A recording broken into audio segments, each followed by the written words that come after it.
Have you ever heard those stories? Maybe it was on the news, maybe it was something you read through, maybe it was a documentary about people who come to maybe close to the end of their life, people who were successful, people who lived out so many dreams, people who were on top of the world. But then in those moments toward the end, they talk about all the things they wish they would have done differently. They talk about all the mistakes they've made, all the regrets that they have. They talk about the ways that they wish they would have treated people with more kindness. They would have showed up for their family more often. They would have been more present with the people and the relationships that now looking back, they see the value of. Look, as an adult, when I hear those stories, which seem to happen way more often than we'd expect, I feel a little bit of a twinge of sadness when someone spends the last years of their lives so obsessed with what they should have done differently. But come on, and I think this is true of all of us. At the same time, I've now lived long enough to get it. I've seen enough life, I've made enough mistakes to understand what they mean.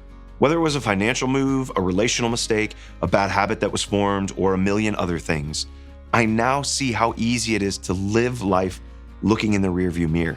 And the truth is, living in the past can be a big blockade to perseverance. It's difficult to keep moving forward when we spend so much time looking back. Now, there are certainly things that God has done in our past that we need to remember. Time after time in the Old Testament, God encouraged and even commanded his people to celebrate and commemorate what he had done in their lives. I've heard this called spiritual markers. They're the big answered prayers, the miracles, and the significant moments that have impacted us. Those are a part of our testimony, and we need to share them with others and pass them down to our children in order to build our faith and theirs. But there's also a different way of looking back that can be detrimental. It usually takes place in one of three ways. It's when we live in guilt over the past. And this is what I feel tempted to do sometimes. We waste time and energy allowing our past to stay in our present. We mull over it and dwell on it, but we don't actually deal with it. Or maybe the second way is when we let the past define our present. Maybe there's something that happened in our past and we're letting it decide who we are today.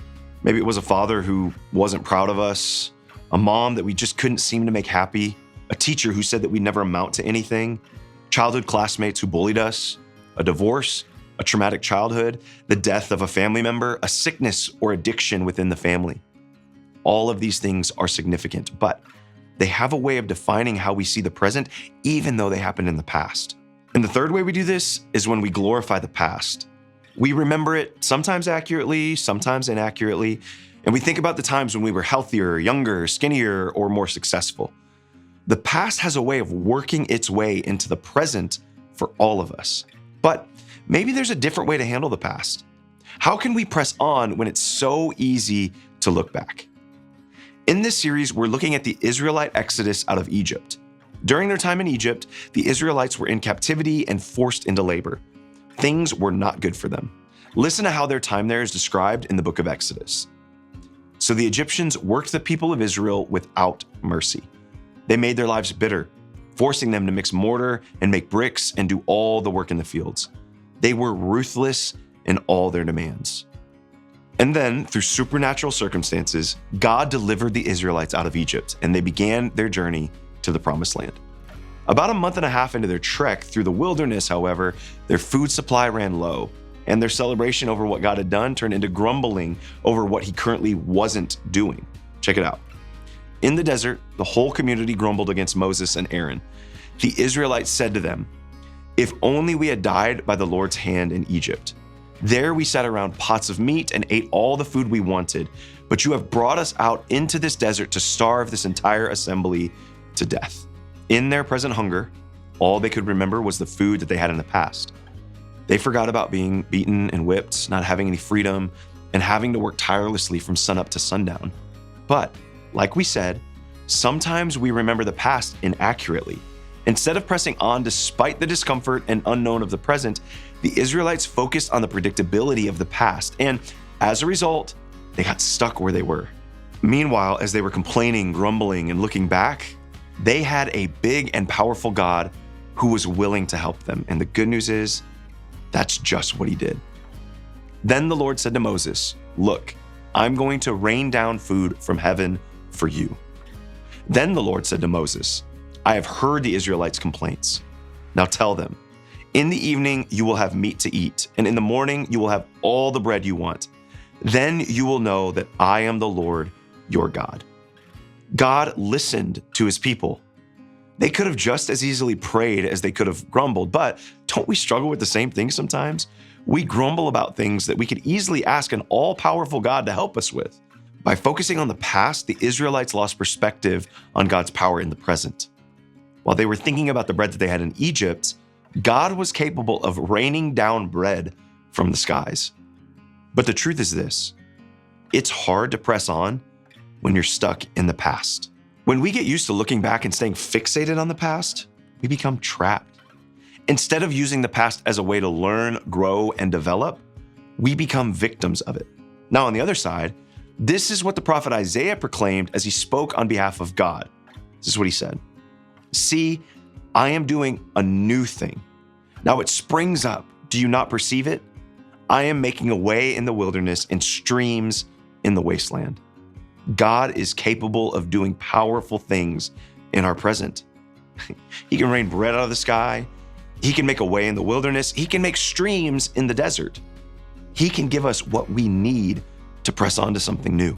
The Apostle Paul was one of the greatest examples of perseverance. So let's walk away from today with some of his words planted in our minds. Look at what he writes. "Brothers and sisters, I do not consider myself yet to have taken hold of it, but one thing I do, forgetting what is behind and straining toward what is ahead." This is the first thing that you and I can do. Forget what's behind. Look, when a runner is in a race, he or she doesn't look backward. They focus on what's in front of them. Today may be the day that some of us need to let go of our past in order to press on. For some of you, this means that there's some grieving, forgiving, or healing that needs to take place. This isn't easy to do alone, so you may need to take the courageous step of reaching out to a trusted friend or maybe even a therapist. With the help of a counselor, I was able to do this in my own life, and I really didn't want to necessarily grieve the hurt of my past or walk through some of the things that made my life more complicated. But I also recognized that I was stuck and I could not move on until I started to deal with it. And so I am so glad that I did. Here's the next part of the verse. "I press on toward the goal to win the prize for which God has called me heavenward in Christ Jesus." This is the next step, pressing on. This is when we begin looking at the new thing that God is doing in front of us. Instead of letting the labels that we've been given or the ways that we've been hurt drive us for the rest of our lives, we begin opening up to the good plans that God has for our lives. I think that part of the reason the Israelites may have struggled so much in the wilderness is that they lost focus on God's plan. I mean, it was actually pretty simple. Leave Egypt, trust God, move into the promised land. The journey should not have taken long at all, but they got lost. And when you and I trust that God has a plan for our lives, we're less prone to get lost or caught up in all of the distractions, and we're more prone to press on. It's hard to press on when you're stuck in the past. No matter how painful your past is, I want you to know that God can turn something that feels really broken or really difficult, God can turn it into something beautiful. He can help you heal and begin to move forward. Your past doesn't have to define you anymore.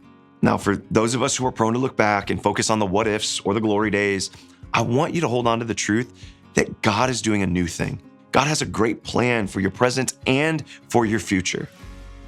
So let's forget what's behind and press on toward what's ahead.